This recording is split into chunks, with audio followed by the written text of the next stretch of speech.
পুরুলিয়ায় সনাতনী সাধুদের ওপর আক্রমণের ঘটনার প্রতিবাদে পথে নামল জলপাইগুড়ি বিজেপি। মঙ্গলবার উপরোক্ত ঘটনাকে তীব্র ধিক্কার জানানোর পাশাপাশি আক্রমণকারীদের দ্রুত গ্রেপ্তারের দাবি জানিয়ে একটি পথসভা করে জলপাইগুড়ি কোতোয়ালি থানার সামনে। এই অবস্থান বিক্ষোভ কর্মসূচিতে অংশ নেয় বিজেপির শহর মণ্ডল 1 এবং 2 মণ্ডলের সভাপতি সহ অন্যান্য সদস্যরা। ঘটনাকে তীব্র ধিক্কার জানিয়ে বিস্তারিত বক্তব্য রাখেন বিজেপির জেলা সাধারণ সম্পাদক শ্যামপ্রসাদ। অপরদিকে বিজেপির শহর 1 নম্বর মণ্ডলের সভাপতি মনোজ কুমার শাহ নিজের বক্তব্যে বলেন, পশ্চিমবঙ্গে সনাতনীদের ওপর হামলার ঘটনা বাড়ছে, এর পেছনে চক্রান্ত রয়েছে বলে এদিন তিনি অভিযোগ করেন।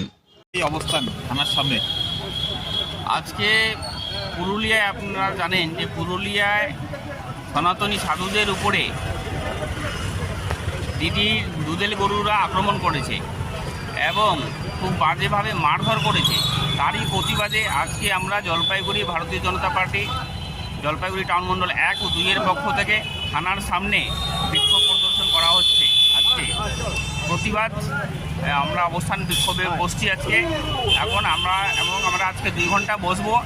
পশ্চিমবঙ্গ জুড়ে যে সনাতনীদের উপরে অত্যাচার, বিজেপি আরএসএস কর্মীদের উপরে হামলা, বিজেপি বড় নেতাদের গাড়ি ভাঙচুর এবং বিশেষ করে যে আজকে আমাদের অবস্থান বিক্ষোভ যে পুরুলিয়ায় সাধুদের উপরে, সন্ন্যাসীদের উপরে যে হামলা করা হয়েছে, সনাতনীদের উপরে যে আক্রমণ করা হচ্ছে, তারই প্রতিবাদে আজকে আমরা 2 ঘন্টা এখানে বসবো।